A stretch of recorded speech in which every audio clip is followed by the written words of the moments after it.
What's going on, everybody? This is Brandon. This is Bryce. Welcome back to Weekly Wrap Up. This is our weekly comic book review show where we talk about the books that we read over the past week of new releases. We review them for you guys. We talk about what happened in them. Not too spoilery. We chat the discussions that we would normally have if we were actually in person, but we have to high five through the screen. Oh, just kidding. All right, so we took a week off. Bryce was out last week. He was at a con, and then the week before, I think we missed. But we're glad to be back. Bryce, how you doing today? Doing all right, man. Yeah, the week before, I actually had to work that Sunday night because I was going to be gone for the con the following weekend. Right. So they kind of, it's like, hey, you can't leave us hanging completely, so we're going to work you tonight. But yeah, it's good to be back. Interesting week for books. Had some bangers, had some misses, had some kind of middle-of-the-road books. A lot of middle-of-the-road books, to be honest. Yeah, this is like the week of comics I don't care about. That's it. This is like the week that I look at and I'm just on to the next one. Nothing happened that astonished me. Nothing happened that I was completely disappointed in. It was like, who cares? But yeah, man. How was the con? It was great. Met some cool people. Got to hang out with Dustin, Nick, and Justin from Two Brothers Comics for a few minutes. Got to meet up with them. Really cool getting to meet them. Great guys. Go sub up to them if you're not. And picked up some great books. Met Martin Cove from Karate Kid and Cobra Kai. So that was... Dude, that's awesome. John. Dude, childhood me and adult me just colliding on that one and just having a great time. But yeah, kind of a rebuild year, so the creator list was kind of lackluster, but right. Excited to go back next year. Right, man. 100%. I just opened this can of Bang. There's a new flavor. It's called Swirly Pop. It tastes like every Jolly Rancher flavor just fueled in here, and it's disgusting. I'm kind of still recovering from Spine Takes last night. Oh my gosh, if y'all missed Spine Takes 1K celebration, it was crazy. I got nicknamed King Baby White Guy.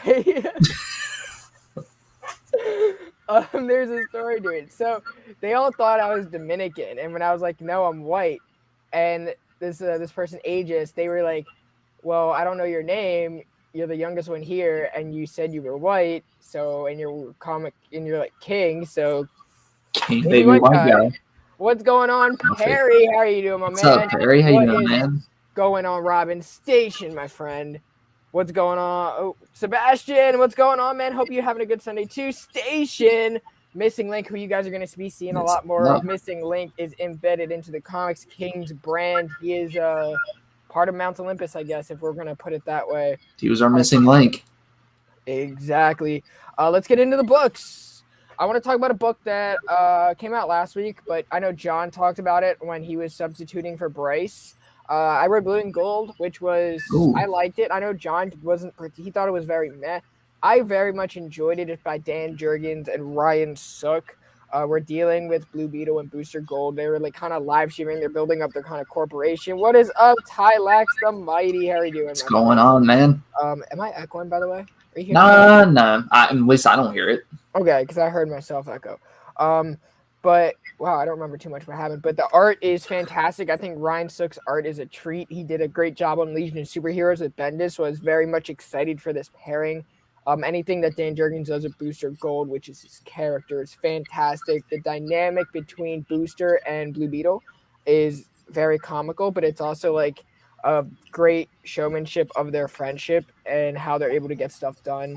By the way, you guys, make sure you hit the thumbs up. I always forget to tell you, because if you like this video, it helps us out. That's just one way you can support us. Another way you can support us is also by dropping a comment, showing some love, some support. We want to know what you're reading. Also, if you want to subscribe to the channel so you know about everything else we have coming in the works, which we will get to later on in the show whenever I feel the need to throw it at you guys. Because we do have some announcements coming in the pipeline. But hit the bell icon, too. That way you'll get notifications for it. And you won't have to sit there on your phone constantly waiting for ComixKings, because we know that is what you guys are doing, which we appreciate. No, I'm just playing. eat, sleep, and watch ComixKings. You guys know how Oh, it Lord. is. But yeah, I enjoyed this book. It's a lot of fun. So yeah, it's a 7-issue mini. So I could or an 8-issue mini. So I can totally see if you were trade weighting it. I probably would too if it wasn't for like the nostalgia of the two characters. But I really enjoyed it, man. Speaking of a 7-issue mini, I'm going to talk about a book that I honestly enjoyed a good bit. I know a lot of people didn't, but it was just kind of fun for me, and that is Titans United, #1. Oh, I hated it. I don't have a whole lot to say on this book, but it's just it was a fun book for me. It felt like the story overall is kind of dumb. Yeah. But the Titans feel like the Titans to me. They're bickering because I mean they're teenagers and young adults. They're gonna fight. They're joking around with each other. They're just overall having a good time. And to me, that's what the Teen Titans and the Titans have always been. But yeah, basically it's just about a guy that is stealing all the Titans' powers, and somehow they're getting transferred to these other villains, one of which is Kite Man, which I thought was hilarious. Screw Tim. This story is very much an Elseworld story. So because DC's in its Omniverse, they feel the need to run some storylines that are in those different worlds just to remind you, hey, we're in the multiverse, we're in the Omniverse, so this really doesn't matter. We're going to treat it like a normal story, but we're really not going to tell you it's an Elseworld story. You really just have to capture the feel, and I think that the writers who are doing these stories, the only one who's been doing a good job at establishing, like, hey, this is an Elseworld story, is Grant Morrison and Chip Zdarsky. They are both doing a great job in that. I don't think Kevin Scott has really gotten the message. I think he's like, I just have fun characters that I want to write with no plot. This is also very much coinciding with the Titans show because we're seeing the entire cast of season 3 there. Yeah. Which was like mind-boggling enough because I don't want to see Jason be the good guy in this scenario. I just don't like that. And I don't know. It's weird because we saw Beast Boy kind of go off the rails. We saw they weren't really in their element. Like, yeah, their characters were written well, but they weren't. I don't think they were really in their element as to how they reacted to the situations that they encountered in this book. And I love Titans. I'm all for a Titans book. Now, believe me, I've been bitching for years that we didn't have a good Titans book. Thank you very much, Jen Abnett. But nah, they just keep dropping the ball with this title, and then they want to know why that the viewership isn't really there on their show, and they're forced to kind of move up their plot devices into single beats. So this story was not really creator driven. I feel like this was very much, we got to get this done. Let's just throw it out there. And they did. And I can see that. And it I would say though, if you just want if you want a book that you can just basically turn your brain, like, you know how you have those action movies that you love that are terrible, but you can just turn your brain off, enjoy them for what they are as pointless entertainment, and have a good time with it at the end of the day. If you want that in a comic book, then grab Titans United, I would say. 100%. Yeah. Great. Fine. There's not really much for me to say on this book because I didn't enjoy it and I don't want to ride it too much just because I love Titans. I know that there has been a lot of stuff going on in this community. I do want to touch on that. That Bryce and I, or we over here at ComixKings, have kind of taken a step back. Like, the whole point of the community is to be positive to each other. And when I see people that aren't being positive to each other, or that's not really how we roll. So we kind of like to take a step back in those scenarios, you know? Like, we support everyone here. We share everyone's stuff. We're always in each other's chats. That's really what it's about. When we see people being negative, we take a step back and we just start focusing on ourselves, right? That's why we really only collab with certain people, right? Well, that's why we really only go on with shows with certain people, and why we really pump other people's stuff is because they're positive people and we want to associate ourselves with that. So really, like, moving forward as a community, Just make sure you're being the best person you can to everyone, and remember why you joined this community. And speaking of positive person here, even though we disagree on literally every book in the face of on the earth, what is going on, my friend Mark, Legion of Comics? What is going, bro? 1K What's celebration. up, Legion? My man hit 1K. Cheers to many more. Legion is a pillar of the community. I love Mark. Community hangouts is something I'm going to take a day off one of these days and join you up on. Yeah, seriously, Mark. Congrats on 1K. But Mark has his comic book review show is at 9:00 tonight, so you guys know where to be. Doubleheader. His link is in the description below, or I will add it to the description below. Because we Casually Comics at 1:00. Then you have us, and then you're gonna have Legion. So you have a bunch of different positions for weekly comic review shows. You know, maybe, just maybe, we can join forces once a month for a top reads of the week or the month show. Maybe. Ooh. Mark, are you down, bro? Come on now. Not to be the Avengers Infinity War of comic review shows.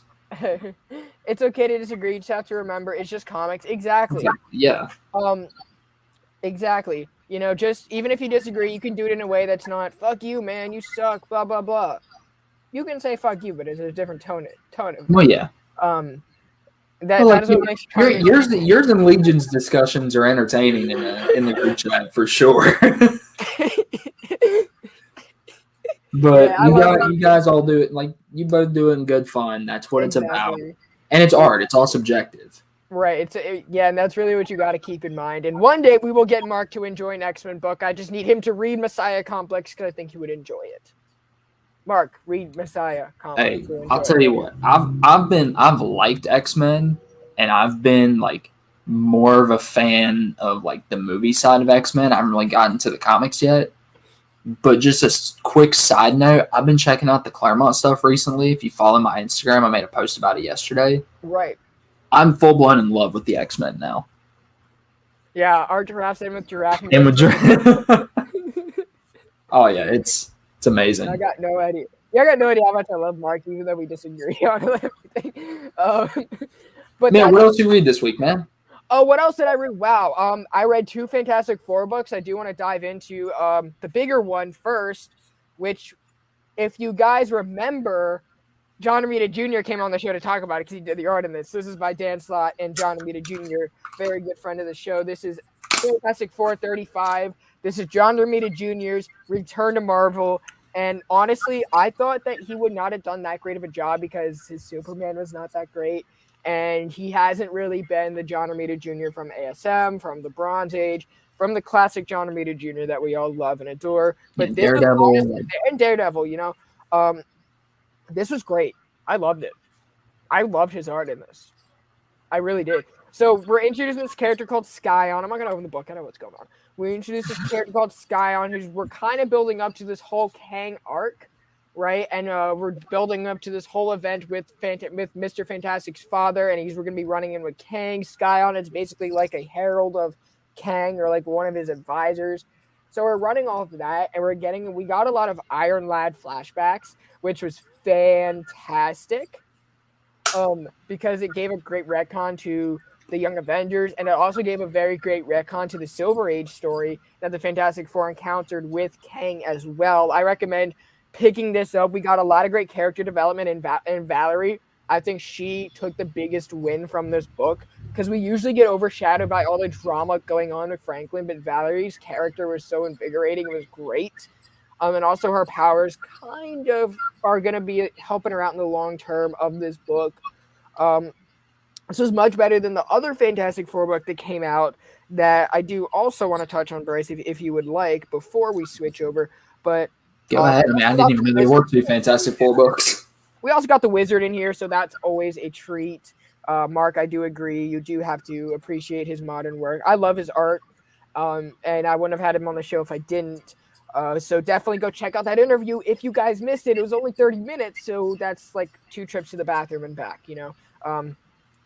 How long are you in the what? Oh. It depends on what you eat. That's fair. Yeah, have Taco Bell beforehand. Yeah, or Thai food, same thing. Mexican, food, good Indian. Lord. Indian, you can get it all done in one sitting. Just saying. Any He did say he was coming back at some point, if I'm not mistaken. We're holding off on that. We are gonna hold. My bad, man. My bad. I don't think he is because he hasn't returned my email in a month. But yeah, but maybe John Reed will be back on the show. Maybe he won't. But the good news is, even if he doesn't come back on the show, we still have a full lineup booked all the way to 2021 officially. 2022. We're in 2021. 2022. Trying to time travel there, man. Yeah, I got stuck in the Kang scenario, man. But yeah, we're booked up until 2022, so that's very exciting. Mark's comment just killed me. I hide in the bathrooms to read with minor interruptions. Yeah, I love his X-Men as Spider-Man. His Spider-Man with JMS is like one of my favorite things in the world. Right now, I've been going back actually, so I have every issue of the Mark Waid Fantastic Four unsigned. I've read it all, so I'm like, let me just pick up because there's 100 issues until Slott eventually takes over. So that takes you through Millar, Hickman, Kessel, Straczynski. So I did that. I'm reading that now along with like Bendis' New Avengers. So that's a fun little read. And then I'm also reading New Mutants because Bob McLeod will be on the show this coming Friday. At what time? 9 Eastern. Sick. Or 8 Eastern, sorry, 8 Eastern. I get this so mixed up. But yeah, Bob McLeod, co-creator of the New Mutants. Artist on Kraven's Last Hunt. Pretty cool, pretty good. Hope you guys can join us then, ask some questions. Because Bob McLeod is one of my favorite people to meet. And he's an artist that I've been wanting to reach out for a while. But I think, and it was more like I knew that I could probably get him on the show. Or like I've always wanted him. I think now is good timing because we're seeing the New Mutants getting some love. We're seeing his work kind of coming back full circle. And we might be seeing Kraven very soon in Spider-Man, which is a character that he did a lot of seminal work on. Oh yeah, especially if you've seen the trailer for the next PlayStation game. Oh, I don't play video games. Start. I ain't got time for that. Ain't nobody got time for that. We're bringing back that meme. Oh, anyway, Lord. Fantastic Four life story. I have hated this book. It's by Mark Russell and Sean Izakaze, who I've met before, but I love his art. I just don't like Mark Russell's writing, and I don't like the decisions he's making. There's no reason why whatsoever we're seeing the wedding of Franklin Richards. Yeah. Yeah, exactly. You sure you don't mean Reed? No, I mean Franklin. Like the dude, we finally saw Franklin past puberty. He's a child. Not in this book. Fair enough. I mean, if he was born in the 60s, what issue is this? 3 or 4? We're in the 90s. In the 90s? So I mean, if he was born in the late 60s, he would be getting married in the 90s. Yeah, but so we're dealing with the death of Johnny Storm, and we're still building up to to the looming Galactus bullshit because, yeah, Johnny died in the previous issue. Now I don't like how this book is so Galactus oriented because if you really know Fantastic Four, Galactus is not the only big villain that you could use, right? But they're so tunnel visioned on using Galactus and telling a seminal Galactus story. But the problem is this isn't going to be seminal, right? Fantastic Four Antithesis was much better than this, and that was Galactus with Annihilus. So great. So we're dealing with that. We're dealing with this whole Galactus thing. You could have used more Doctor Doom. You could have used the Super Skrull. Hell, you could have used the Watcher, who's not really a villain, but you could have used him. You could have used Mole Man. Like we didn't even really see Mole Man, who was the first villain ever. Molecule Man. Molecule Man. The Wizard we didn't see, first appearing in Fantastic Four. Annihilus, I just mentioned. Annihilus, yeah. He appeared in I think in an annual. We also, this is the first time we're seeing this is not Fantastic Four. This is the first time we're seeing Silver Surfer in here, and it's the 90s or the 90s.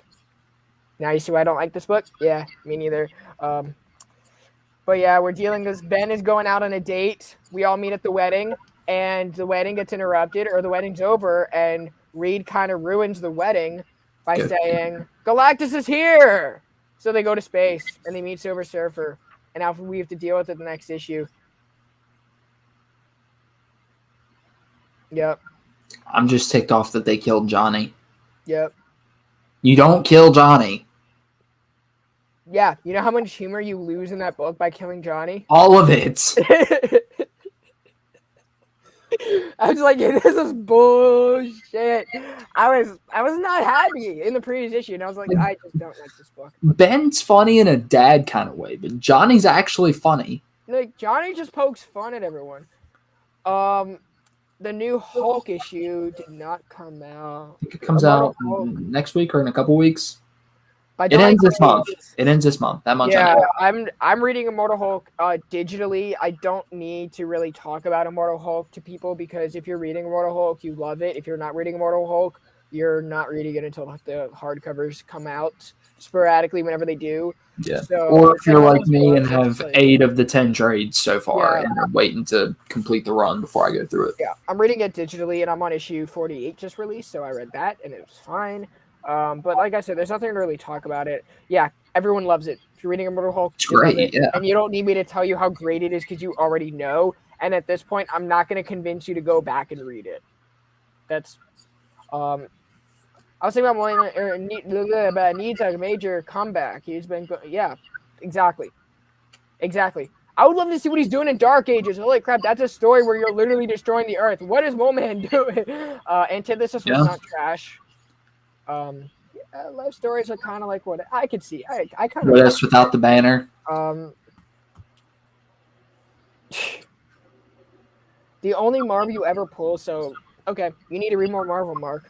What about you, Bryce? What's a book you enjoyed or you didn't enjoy? You got thoughts about? Book I did enjoy. That is a guy that written by a guy that they need to bring back to the Life Story banner. But until then, you can just write a terrific Justice League story. That's Justice League Last Ride. Oh, yeah. This book just, in my opinion, started out great. Maybe took some minor dips around issue 3, but has since gone back up and been pretty consistent. And honestly, I love the structure of this book, first of all. Where it starts out, we have 2 halves of a book taking place in 2 different time frames, all leading up to essentially the middle point in the story of where we started. But it's like we start in the middle. We've got one portion of the book leading to the end, and then we've got another portion of the book starting at the beginning and going to the middle. And it's almost like Memento, except everything is told chronologically. If you've seen Memento, you know what I'm talking about. But basically, we see Cyborg Brainiac Superman from the last issue leading the Manhunters to Apocalypse where they're keeping Lobo. We see Superman and Flash trying to fight him off while Batman and Hal Jordan and Green Lantern are guarding Lobo. We see Mongol getting involved. Apparently, he has some sources that told him about some stuff on Apocalypse. We get some great action in the now portion. And we see a reveal with Darkseid at the end of it. I'm not going to spoil. But, I mean, it's Apocalypse. You know you're going to get something related to Darkseid. And then after that, we get some interaction in the then portion of the book between Clark and Bruce about what happened to Jean, a.k.a. Martian Manhunter. Right. After he sacrificed himself in the previous issue. We see Darkseid pretty much going nuts. And he ends up on Oa. And Oa's in for a day of reckoning. That's all I'm going to say. But yeah, this was a very quick issue to read. It's still really good. We got some great little moments as opposed to some of the larger moments that we got in issue 4 to create kind of a balance. I think this book will read excellent in trade. It reads great in single issues, but I can't wait to pick up what I hope is a hardcover. Right. Yeah, they're definitely going to release it as a hardcover. So the premise of this book is the Justice League disbanded over a death in the family, in the Justice League family, which was Martian Manhunter. And they have to come back for one last mission to hide Lobo from these bounty hunters that Darkseid wants Lobo for some I believe it's black person related, but we're dealing with it, and they have to go through Apocalypse, and they have to go through the whole universe to hide Lobo, which is great. And let's just catch up on the chat real quick. We got some people in here. What's going on? Sheena Happy. Sheena. Sheena is What's up, the most Albert? beautiful person in the comic book community, always supporting everybody. Everyone's favorite hype girl. What's going on, Sheena? Hope you are having a fantastic Sunday. What's going on, Mr. Albert Langford Station, my friend? Hope you are having a good Sunday, watching some good football or bad football if your team was played as bad as my Steelers, but that is a completely different rant session.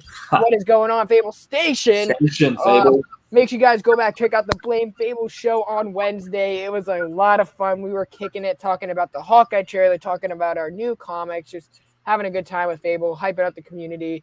That's really what it's all about. Fable, you are to quote Sith Lordly, a pinnacle of the community. Oh, for sure. Yeah, so, Last Ride's great. If you're not reading it now, definitely pick up the trade. I believe there are 2 issues left, so we should be wrapping the story up pretty dang quickly.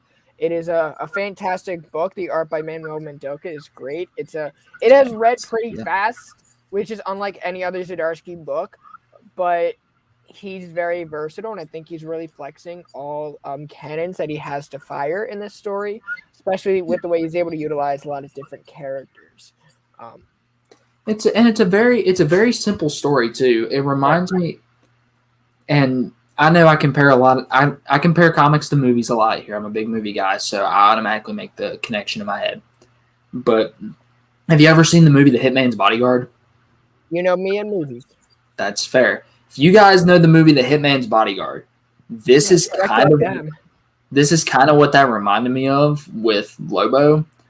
Meaning it's very it doesn't have as much humor as A Hitman's Bodyguard because that's Ryan Reynolds and Samuel L. Jackson, but it's kind of like your witness protection. You're protecting a scumbag from these people that want to kill him because he has to, in the Hitman's Bodyguard case, testify at a trial. In Lobo's case, he is on trial, and it's just. It's one of those just fun action movies that I was talking about earlier. But this has some substance to it. This definitely has some substance to it with the riff between Clark and Bruce. Right. Which is, they always have a riff. Yeah. In their relationship. So it's never going to get fixed. I do want to touch on another DC book that came out this week. It was Joker #7 by James Tynion IV and Gilliam March. If that's how you pronounce his last name, I will never know. But this book has either been really great or really bad. Lately, it's been kind of in the middle, and this issue was solid. It was kind of getting good, but it wasn't quite there. I am slowly starting to not give a damn about this book. Sorry, I'm not. I guess I'm really just getting exhausted by the whole story of Jim Gordon being that dark person or trying to be a dark person to kill the Joker and going all over the world being kind of like a bounty hunter, contracted with different bounty hunters or bigger organizational bounty hunters to kill the Joker, which is completely against him, and the Bat family just looming over him and kind of allowing him to do it. And yeah, we kind of did get the introduction of the character. I wouldn't say F. Tynion because, I don't know. This story is so weird because originally it was set up and he used a lot of Killing Joke retcons, which is if you're going to have your artist adapt his style to that, you really have to hit that payoff, and he didn't, and I'm still waiting for it, and I don't think he's going to hit that. If you're a Batman fan, you know the stakes of retconning the Killing Joke and the landing that you have to hit. That is basically comparing or retconning the death of Gwen Stacy and dropping the ball. You don't do it. If you're going to retcon it, you got to make sure I have an execution, and I don't think this book does. So what goes on is Jim Gordon's in jail, and Julia Pennyworth is undercover, but this other lady comes in, and they go out, and she's not a great person.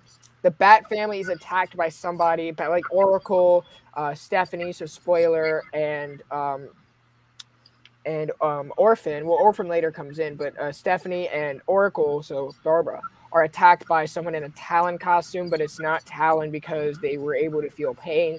But Orphan comes in and kicks their butt. Stephanie completely got like bitched around. She didn't really put up much of a fight, which was not like spoiler to me because she's pretty decent. So, but we got to see Batgirl fighting, which was good, and it gave me hopes that okay, we might be seeing Batgirl get out of that Oracle situation back into the field, and maybe Miracle Molly can one day take over that position and give her character more growth, which I'm there for. Because if you're going to introduce her, at least have an end game for her. At least I know your indie books have hit their strides, but you still kind of want to make sure the characters you introduced are going to have life after you leave, and you just got to set them up the right way. So I don't know. I'm very skeptical on how he's going to do it. I have faith in him. I just don't have faith in this book. After the Talon goes away, or the Talon, Jim is like, yeah, I will work with you. And she's like, okay, I don't know. We have to keep this on the down low because I'll give you everything you've got to kill Joker. We got to get him out of here. And then Vengeance shows up. Vengeance is the daughter of Bane. Bane obviously was killed by Joker. Or killed by Joker. Joker says he didn't do it. So we have a deadly 3 team up of 2 bad people and Jim Gordon. I just don't care anymore because there's really no Joker in this book. There's no Joker in this book. This is the Jim Gordon book, and I don't care. And which is sad because Gordon is a great character that deserves this level of love, in my opinion. But in a Gotham Central book or a Gotham Academy. Yeah. If you're going to use old Jim Gordon, don't put him out like that and use this as like, okay, your last Jim Gordon essential story because he's getting up there in age, and they're probably going to give him the Alfred treatment and cut him off soon. I guarantee it. I guarantee he's going to get Joshua Williamson, if you ever see this, please don't do that during your run at least. Right? You've been great. You're my favorite writer at DC right now. Please, just that's saying a lot about DC Comics, but actually, hey, Josh, don't hate on Joshua Williamson, man. That's Tom Taylor. Okay, Tom Taylor. Okay, yeah, Tom Taylor. Tom Taylor. I forgot Tom Taylor and Joshua Williamson. They're tied for my favorite right now because I mean, Robin, man, like Nightwing is great. Nightwing is their top, but Robin's that sleeper hit, man. I honestly, there are times I enjoy Robin way more than Nightwing. Right. Oh, I like the art in Joker. I just don't like how expensive the book is and how it is the most expensive book in DC, and it's also not great. Like, I have no problem paying $6 for a comic book if it's great. Yeah. But if it's going to be average, I'm not with it. I'm not with it at all because I get a book that's like this one that was actually the same level. Like, it was good. It was good. It was better than the Joker one. But for $2 less. Yeah, for $2 less. Like, you can get a better story for less money. So if you're trying to get more bang for your buck, Joker is not it. It's really not. And that's like DC's been hitting it on some of their annuals too. Like I had no problem paying $6 for that Flash annual that came out this year because it fixed Heroes in Crisis and it had something meaningful to say. Yeah, but I'm sorry, but what good is it? What is Jim Gordon going to ever do against Joker? What's he ever going to do? Nothing. Beat him with a crowbar, maybe? I mean, no, nothing. But what could Vengeance do? What could they do together?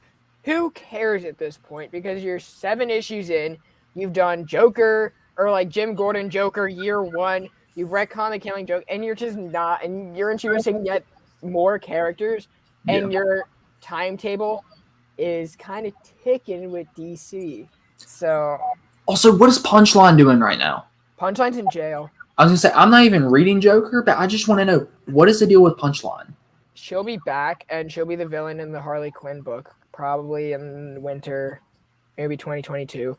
Well, that's my spec. At least they're doing something with her then. That's my spec. Okay, if I were to pitch the future of Gotham with the new characters, Clown Hunter's going to go to Bloodhaven with Nightwing, mentor him over there. I think Bruce wants to get him the fuck out of Gotham because he's like not happy there and super depressed. So send him to Bloodhaven? Send him to Bloodhaven with Dick Grayson so we can actually, like, it's going to be more of like the Dick Grayson and Damian Wayne relationship all over again. True. And especially if Tim's there to help him out too, because Tim's been in Bloodhaven a lot recently. You're going to have Ghostmaker and Harley take down Punchline over there. Miracle Molly's going to become the new Oracle. That's my spec on those new characters. Oh, and the Underbroker, No one cares. I forgot about him. Oh my gosh. Yep. So that's what I think is going to be going on in the Gotham books. And Yeah. do I care at this point?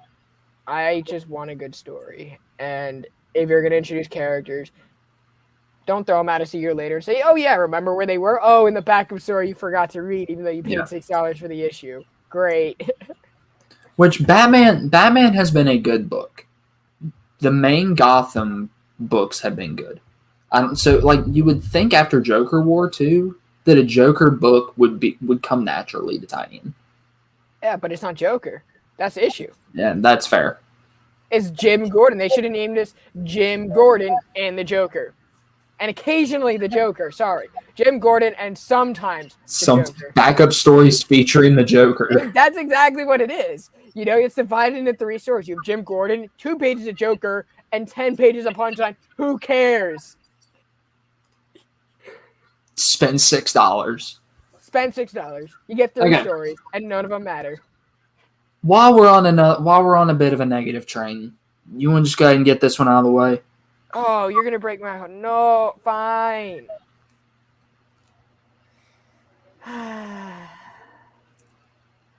All right, you guys know I'm usually not negative on this show. You know I'm not negative on this show. Well, towards X-Men. Y'all are about to see a whole new side of me. What the freaking crap, Leah Williams? I love you, Leah Williams. I just did not love this issue. Well, like, okay, it starts out interesting, at least. You know, they're okay. No, first of all, this is definitely something Charles Xavier would do, but still, it's totally something I would have anyone else. They're torturing Magneto to force a confession. He didn't even do it. No, he didn't. So that was issue 1 for me.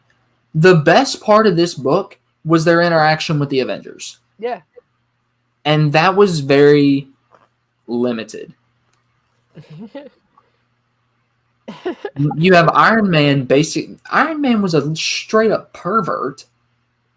Isn't he? I mean, he was. Did you not read the Hellfire Gala? I mean, I read some of it. I've always thought of Iron Man as more of a womanizer, but never just like a straight up. I've never known him to perform straight up sexual harassment. I think Leah was like trying. Okay, so I don't want to come on. I don't want this to sound bad, but I think Leah Williams was trying to like write him as like the stereotypical like guy looking at a attractive female, which. Yes, Emma Frost. I'm thinking, my mind is elsewhere right now. Hold on. I can't believe I just said that. Wow. Emma Frost is a very sexual person, obviously. Like, she was butt naked at the Hellfire Gala. Like, she doesn't care, right? That's fair. So, what I was more uncomfortable with was she put Tony in a position to, like, look into that. And it was written as, okay, Tony's still the villain in this situation for being subdued. Exactly. That was my issue. And I was like... She's a telepath, too, so she could have put that impression. Exactly. So I was like, I get you're trying to, like, say that, yeah, sex is a distraction for most males when they're looking at an attractive female. I get it. We all get it. Right? Yeah. But the way it was executed was more harmful to the male and less like, okay, he's just all about sex, all about looking at boobs. No, it was more Emma just being manipulative, and that part wasn't. That moment of the book just wasn't shown as much. For sure. Here's another thing I'll say. When Captain America is the best character in your X-Men book, ouch. Well, no, Vision was. Okay, still. And I'm not doing it any favors. But... Okay. So, my problem with this book is the entire second half. Okay, so the Falcon Super Bowl. Pretty much, yeah. This is called The Trial of Magneto, and it was put on trial. I'm sorry, guys. I'm going to spoil this because it ticked me off. I'm this close to just saying, screw the next 3 issues. I'm done. But I want to know how they could possibly come back from this. Magneto just goes nuts. He says he didn't do it. We know he didn't do it. He went nuts in the previous issue saying he didn't do it. This time no. In the previous issue, he was just being like Magneto. He was being Magneto. He was being arrogant about it, and he was being a jerk about it. This issue, he is attacking people with barbed wire, basically. After they asked him to hide the body. And he's like, I didn't even do it, so why would I hide the body? Yeah. He's like, I didn't do it. Which we all know, Magneto, if he did do it, especially with how Krakoa views Wanda, he would put that crap on a banner. You know what it was? I killed the Pretender, Magneto. It was Mystique, 100%. I mean, yeah, for sure. That's made obvious in one of the. Mystique's doing it to spite them, saying, "Okay, you can't resurrect her until you resurrect Destiny if you choose to resurrect her." That's what it makes me feel like I have to stay on this book because Mystique is going to be a driving force for Inferno. It's obvious. It sucks. And then, Magneto, all of a sudden, he's attacking innocent people now. He goes after Northstar's husband. He's attacking innocent people over a murder he didn't commit.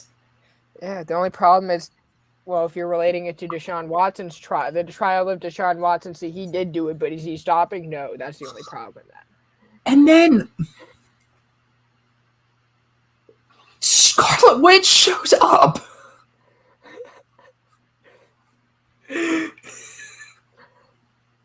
This book is about her murder. And she shows up. She shows up in the second issue. After Magneto basically gives a fake confession to get everybody to just shut up and leave him alone, Scarlet Witch is like, yeah, no, he didn't do it. Scarlet Witch herself is like, I have to disagree. And then we see her embracing Vision on the last page. This is issue 2 of 5.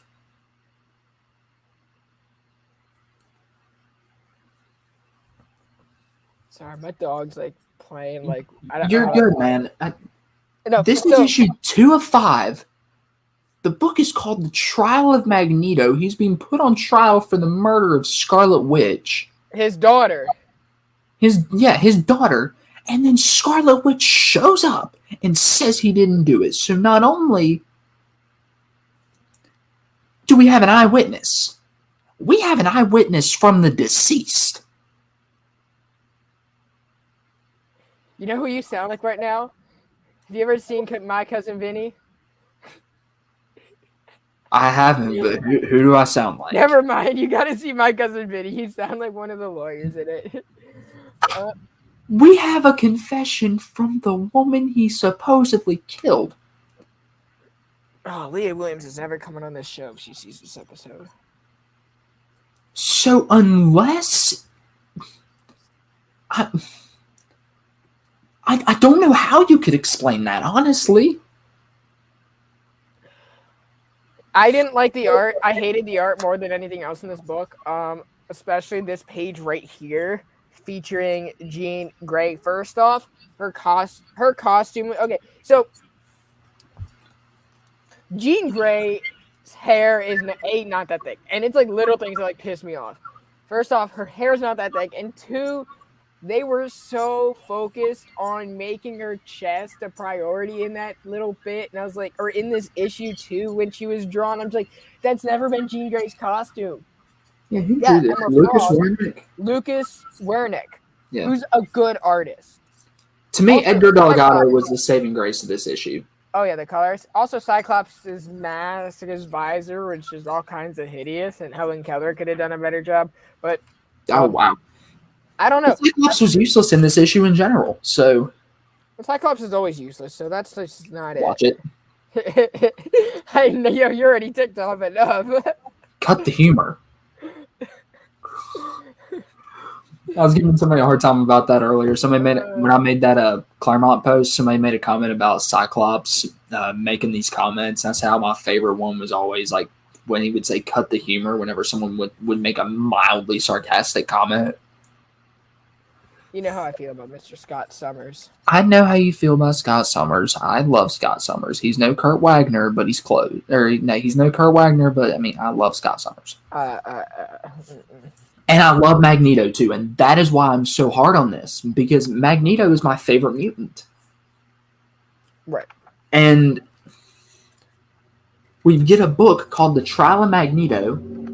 Brandon, you know how excited I was about this book going into it. You're like, oh my god, finally an X-Men book I can really hype on. I'm like, seriously, Magneto? We're getting a Magneto-centric book? Awesome. No, this is an X Factor book featuring Magneto going ballistic over a trial that shouldn't even be happening, apparently, because the deceased is back from the grave and said he didn't do it. She didn't even have to be resurrected. She just came back herself. This is probably the most opinionated you guys will ever see me get on this show, and the most riled up you guys have ever seen me get on this show. So if you ever miss this, yeah, this is new for me too. This is like new for me. I've never seen. I told you I was prepared to rip this apart. I've never seen Bryce go this off the rails, and honestly, this was a bad week for X books. And I love the X books. I love the X books. This week sucked for X books. Which brings us, Bryce, you can take a breather for a quick minute, my friend. Good Lord. Oh, my God. Everything, I wanted to get this out of the way because everything after this is, stuff I at least mildly enjoyed to thoroughly enjoyed. Bryce, I love having you on the show.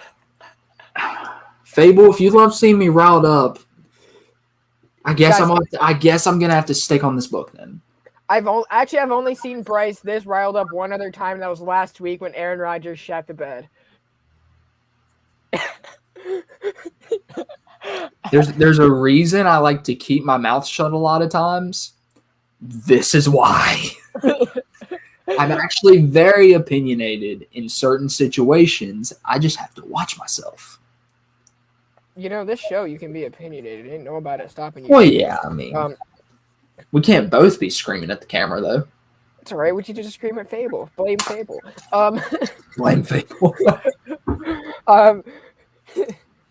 So I read Marauders 22. This is by Jerry Dugan, art by Phil Noto. He did Marauders, which is kind of weird. This is kind of focused in Arakko, and we're seeing the Marauders go to Arakko to start out some deal with this Nova Corps guy who's a complete asshole, and they end up ganging up on him because he thought, hey, I can kill everyone in Arakko because I have a gun, and... they were like, yeah, no, we have bigger ones. And they send the Cuckoos in. Emma Frost. I don't like the way they drew Emma Frost in her diamond form or like the way it was painted. It was very not great. And the guys didn't even know about her diamond form. So just like, okay, fine. And nothing really moved in this book. They ended up just sitting down for dinner. And that was really it. And then they went back to Krakoa. This issue was very much just like, fine. I guess, but it's setting something up that I guess can be cool. We're bringing back another character, so I don't know. This issue just wasn't it. This was a very off week to be an X-Men fan because nothing really happened that was of importance or of worth talking about or worth really deep diving because it was I don't want to shit on it because they're doing a lot of things right. And for what they're doing, yeah, there's a lot that they could be doing, but I'm grateful that we have what we have with the X-Men that we haven't had in forever. Yeah, I mean, some titles are still great. I mean, Jerry Dugan's doing a great job with the main X-Men book. It's been a lot of fun. And then Al Ewing's killing it on Sword. Right. So, yeah, I enjoyed it. And then... I don't know. I enjoy the book. I enjoy X-Men right now. I didn't enjoy this issue of Marauders, which has been one of their head books. Yeah. I think sales-wise, it's been one of their head books as well. So I'm not really going to talk too much on it. Wasn't that great. They were due for a kind of a bad issue, but it happens. What can you do? Very seldomly do we get a perfect run anymore. Even the best runs like Chip Zdarsky's Daredevil haven't been perfect. Right. But honestly, I'm gonna pitch a show idea, right? After Inferno, I would love to come back and just have a retrospective of Hickman's X-Men, the 5-star appetizer with the 2.5-star main course. You know what? That'll be a Christ on Infinite Ranch show that we would do. By the way, that's a great kind of good mention of the plugging of that show. So we revamped Christ on Infinite Ranch. It's going to be headed by myself and Missing Link as part of Whiplash Wednesday. So that schedule is with the PCP Army Bad Batch, starting with Nick Comic Culture, dropping a video at 11 a.m. Station, and that's usually his LCS Hall. And then we have the Blame Fable show at 1:30. After Blame Fable, we go to TM Nerdy at 3 o'clock, chatting with the comic community. He has a different guest on every week, and it's kind of like a sit-down, getting to know everyone in the community and really just spotlighting them, their collection, and just them as a person. Just two fun dudes in two fun rooms talking. I think we've both been on there, haven't we? Yeah, we both were on there. And I really enjoyed Bryce's. I really did, because on this show, you hear me speak more than Bryce, but that's going to change when Bryce leads an episode of Archives, which is another show we have in the work, which Bryce doesn't know that he will be leading an episode of Archives coming up soon. I will eventually. What's going on next? We'll have to see how the school schedule goes in the coming months. But at the latest, I would love to lead one around December. Right. After the Blame Fable show, like I said, we go to TM Nerdy. After TM Nerdy, you go to Craze on Infinite Ranch, where we have comic book discussions, like fun topics. We just did these X-Men characters need more love, where we talked about some X-Men characters that we would like to see have more light shined. And I actually did not hate on Cyclops. I explained what I did not like about his character and what I didn't like about the creators that handled his character. And Missing Link and we pitched kind of different stories on how to bring certain characters back into Krakoa and just let them soar, as we see some of our other characters do as well. After that, we go to... Who do we go after that? God damn it. I'm such a bad member of the Army Bad Batch. I think we go to Big Herm. I think, yeah. I think we go to Big Herm. Yeah, we go to Big Herm, who did a Daredevil episode, Bullseye Bob, and Sam Tangle Web. And then after that is a Tomorrow show, which is featuring by the panel. So that is a community show. So we just go all day Wednesday, your full entertainment. And then, of course, we have this show every Sunday at 6 o'clock Eastern Time. And then Archives is going to be our deep dive review show, usually coming out every Friday. However, I was really bad this week. So we have Shang-Chi coming out tomorrow. We're going to have Shang-Chi coming out tomorrow afternoon, which was me, Missing Link, and Michael for the Love of Comics on TikTok. Yeah, we got some TikTok people up in here as well. So we're kind of building ComixKings, bringing other people into the fold. That way we can just have people to like, okay, you want to do the show? Go for it. So you're not always going to see me. You're going to have other opinions. You're just going to have people running it. And it's going to be I have a big vision for what I want this brand to be, and we're slowly building it up. So I'm excited about it. Station everyone for that plug. As I mentioned earlier, Bob McLeod is going to be on the show on Friday, so you're not going to want to miss that anyway. Sick. Yeah, it's called ComixKings for a reason. There's a lot of us. We're all just one big, happy community family here. So, right. ComixKings is for the community. We are for everyone, and we are for comics. We are for the insides of the pages, the telling of the stories, the development of these characters. That's what we're here for. For sure. And one story I've really been enjoying has been Wonder Woman by friends of the show, Becky Cloonan and Michael Conrad. I feel like they're like our sponsors at this point. This show is sponsored by Wonder Woman. The show is sponsored by the Wonder Woman ongoing in DC. This issue was pretty good. This arc, to me, I was really excited when they said it would be a 9-issue arc. I don't think every issue necessarily landed as well as I would have liked it to, but Shinitaki. But overall, I don't know. It was a really fun arc. I think if you're going to kill off Diana, especially with her mythological roots, this was the perfect story to kind of jumpstart that next era. And it set some things up nicely for Diana's return to, I'm assuming, Earth. And what that means going forward. We got introduced to some great characters like Siegfried and Ratatosk, along with Deadman has been a prominent feature in this arc. And hopefully we'll see more of them in the future. But we found out in the last issue, or we saw in the last issue where Deadman kind of took them back to the in-between to finish off Janus. And so they kind of have it out there. She finally uses the lasso to bring Deadman back to life. He actually died. Deadman died again at the end of the last issue. Right. What's going on, Ian? Saw you popping up in the chat. What's Going on? Oh, we've been going back and forth all day. Our football team's played in. Oh, there you go. So you're a Raiders fan? Yeah, he's a Raiders fan. Congrats, man. Oh, shut up, Bryce. I hate the Steelers. Oh my God, what is? Link. But yeah, so from there we get some more mythological shenanigans.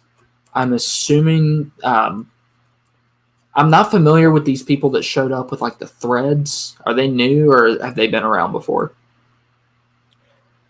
Which ones?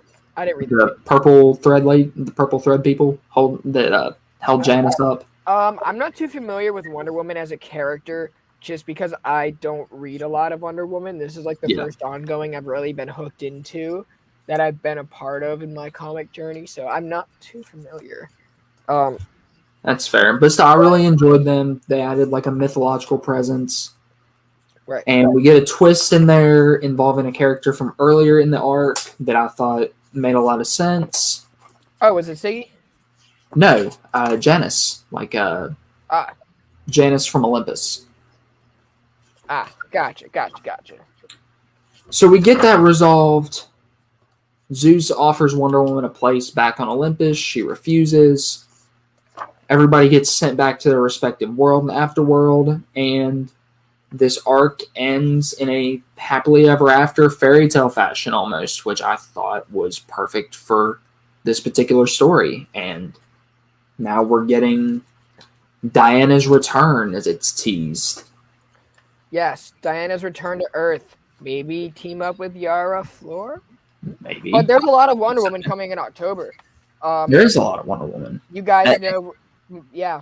Isn't it her 80th anniversary? Yeah, and Michael and Becky are doing stuff for that. They're also doing Batgirls. And they are going to be on for a whole new Creators Corner segment, which we talked about. Oh, yeah, Bryce, this is news to you. So we were going to have them on the show today. They were busy. They're doing an interview elsewhere. But usually they would come on for 15 minutes. But because they have a lot going on, I would say, hey, do you guys want to like take half the show? And they're like, let's do a Creators Corner segment. So we're going to do a Creators Corner segment. And it's going to be me, Bryce, Becky, and Michael. It's a lot of fun. I think we have a great chemistry with them on streams now, and they're always here. They're always here on the show. Oh yeah. So you guys, if you guys have been watching the show, you guys know that this show is the bridge of creators and you guys. We are providing that to you guys, so you guys can get first information, your questions answered if you can't see them at cons, and that's something that we don't take lightly. It's one of our greatest pleasures to get that for you guys.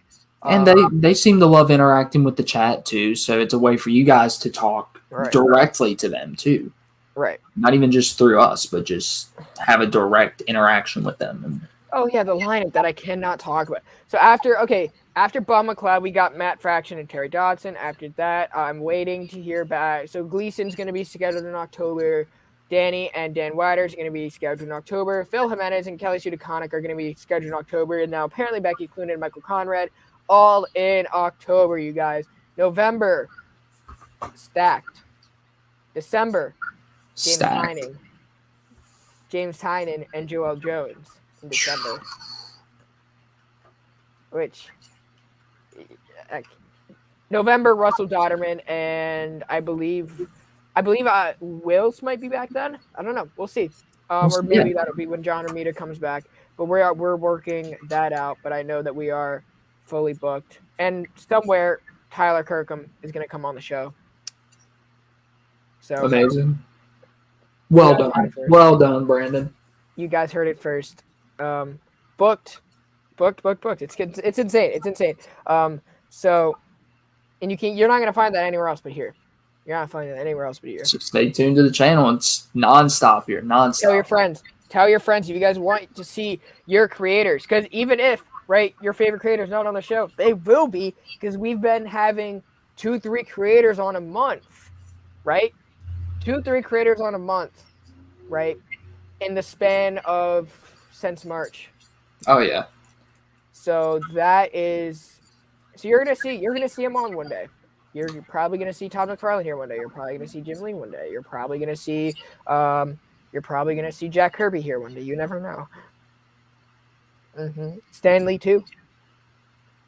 Anyway, I read Darth Vader. Don't look at me like that, Bryce. So looking at you like that.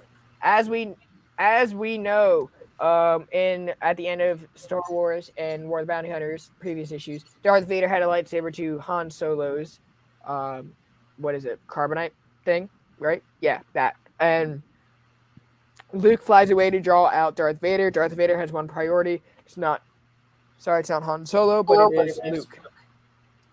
His priority is Luke, not anyone else. So when Luke draws out Vader, Vader is after Luke, and they land, they fight. Well, they don't fight. Vader stays in a starship and just shoots at Luke.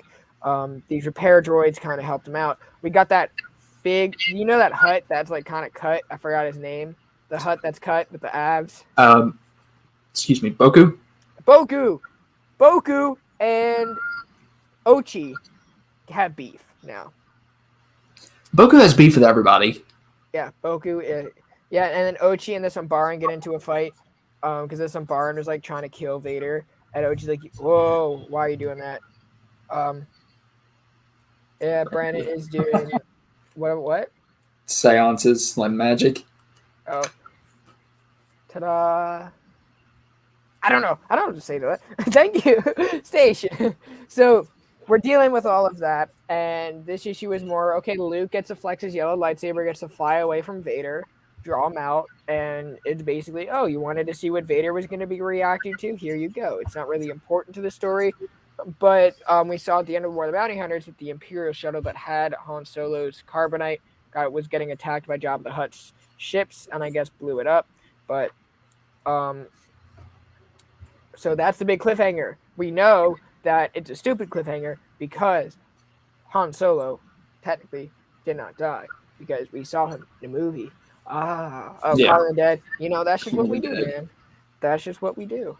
Yeah, this whole thing, it's really hard to have cliffhangers during this whole Star Wars line just because it takes place between Empire and Return of the Jedi. So we know what happens on either end. Yeah, but like bringing in Kira was great. Bringing in Kira was fantastic. Oh, yeah. Brendan and Kira was great. We met some great characters along the way. I really like what they've been doing with Dr. Aphra's character throughout all this. Yep. Just been a fun ride. Right. That's all the books I have this week. I have one more. Primordial. Oh, yeah, I read that one too. By Jeff Lemire, Andrea Sorrentino, and Dave Stewart, which I believe is the exact Gideon Falls team. That is. That's like the exact almost every Jeff Lemire book team. That's fair. That's not Dustin to win. This is actually my first Jeff Lemire book. From Jump? From just in general. Oh, yeah, how'd you like it? I really enjoyed it, actually. It made me look at my volume 1 of Descender behind me, and it's like, yep, you're getting read this year. But it's basically like a space sci-fi sort of twist on true events. Like what would happen if in 1961 when we sent the monkeys to space during the whole space race with Russia, the Soviet Union then, what would happen if they didn't come back? And so they basically scrapped the space program. We see Dr. Donald Pembroke, who's our main protagonist, kind of studying what happened during this whole mission. And it's essentially like, okay, this is what happened, but everything didn't happen how we thought it happened, but the government's trying to cover it up. This is what actually happened. And, Andrea Sorrentino and Dave Stewart are an artistic match made in heaven. The ending really intrigued me. It reminded me of something straight out of like 2001: A Space Odyssey. Right. What's going on, John? Station to you, sir. What's up, JT? But yeah, it's a great book. It's hard to review indie books on here sometimes, although I had to talk about Primordial. Yeah. But this gets a definite recommendation from me. This is the best book I've read so far this week. If you're a fan of sci-fi, historical fiction, or if you're just a Jeff Lemire or Andrea Sorrentino fan, definitely pick this up. I feel like anyone could enjoy this. And if I'm not mistaken, it's a 5-issue mini. Right. I think my pick of the week was Fantastic 435, which was good. It wasn't like mind blowing. So, but let's get into. I kind of want to add a new segment to the show. I kind of want to recommend books that are coming out the following week. Yeah, for sure. So what is next week going to be? Comic list Next 9 week is the what was it? second. 22nd. Is that right? Is that Yeah. right? All right, so let's run through it. I'm going to throw books that are going to be on my radar from Boom Studios, Once and Future number 20, which is fantastic. I know people are on Eat the Rich. That second issue is coming out. So definitely stay tuned for that. And then over at DC Comics, we have Aquaman. They'll be coming, the Jackson Hyde story that I will not be reading. Probably going to be picking up in trade if I hear good things about it, just because I don't think that's a book that I really seem necessary to pick up, and I could just easily put it in trade. Also, a lot of times with these 6-issue miniseries, they're Elseworld stories. So I don't know. I'm kind of not on it. Batman 113 is coming out, so we're continuing the Fear State arc, or the event, whatever it is. And then Batman Secret Files, Miracle Molly, because I want to know what her character is going to be doing. As Oracle. I really do think she's going to be Oracle one of these days, so I will be picking that up. Another Bat book coming out is going to be Batman the Detective. This is the penultimate issue. This book got put on a nice little hiatus for quite some time, so it's good to see him getting back and pumping out these issues. Either it was Kubert taking his time because Kubert's doing a lot of other stuff, or Tom Taylor, who's also doing a lot of other stuff. We got Flash 774, which is continuation of the Wally West arc, seeing Wally West doing his thing as the Flash. Then we have if you're not on Flash, I will say jump on it. Start at issue 772. You should be good to go. Right, and I highly recommend it. And I was very against this book, and I took a little break from it, and I'm back in. And then we have Nightwing number 84, which is fantastic. It's by Tom Taylor. You guys all know Nightwing is the best book in DC right now, so that's going to continue. Not reading Shazam. Suicide Squad, King Shark, who cares? Supergirl, Woman of Tomorrow, I am picking up because I like Tom King, but because Emily's been doing a great job on art, so look for that. Oh, yeah. Insight into this Gabby Petito thing. Oh, Gabby Petito. I don't follow. I'm not following. Coming out from the other publishing company that I read, Image, King Spawn number 2, which I have not read number 1 yet, so I'm a little behind. Radiant Black number 8. Second printing for Ordinary Gods number 1, for those of you who are going to be jumping on, so that might be me at that point.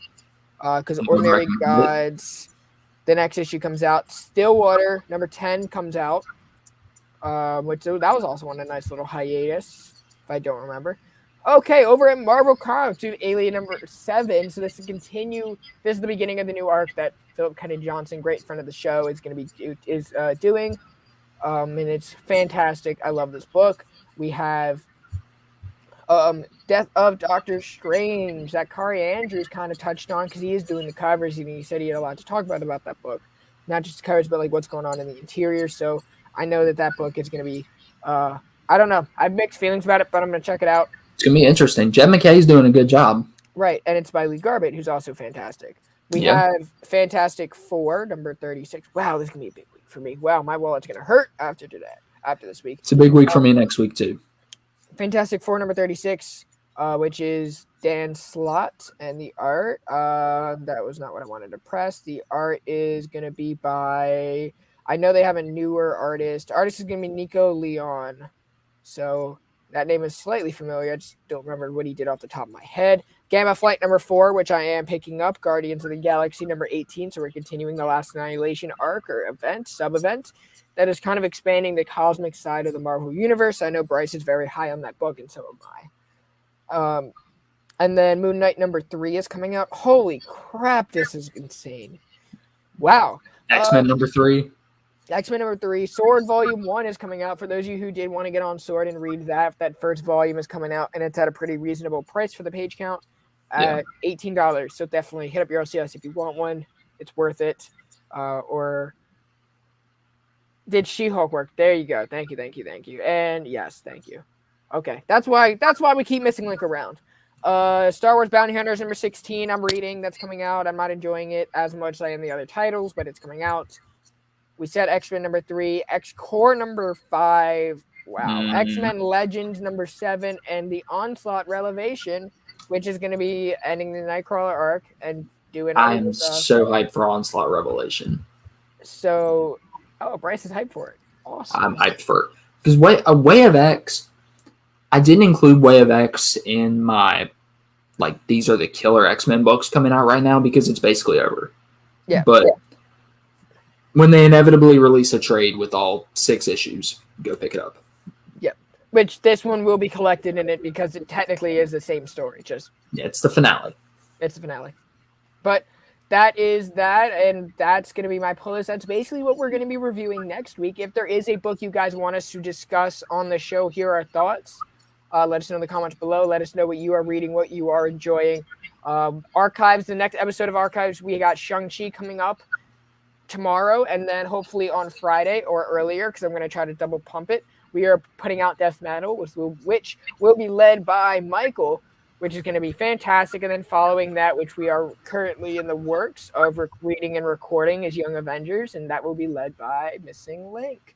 So you guys are going to have a lot for us to be looking forward to. And we were discussing a Thor review which will be coming out shortly, which Link and I were discussing, Bryce, and we're redoing it once they get a hardcover and put everything together. Okay, sick. Yeah, for sure. That way we can really deep dive, like we did with Daredevil, basically. That's. Other than that, just if you guys want to binge us, we did an interview with Rom V. We did a Daredevil Archives, going over the first hardcover by Chip Zdarsky. So we got a lot of stuff for you guys to binge and a lot of content coming out in the future. As always, thank you guys to the live chat for turning out today on a Sunday early evening or Sunday afternoon for the West Coast people. Or if you're in Australia, because we do get that, good morning to you as well. We get some viewers from Australia. Welcome. ComixKings is global, guys. Yeah, like Parker Industries. Nice. But thank you guys so much for joining us this week. And thank you guys all for your continuing support. All right, later, guys. Take care, y'all.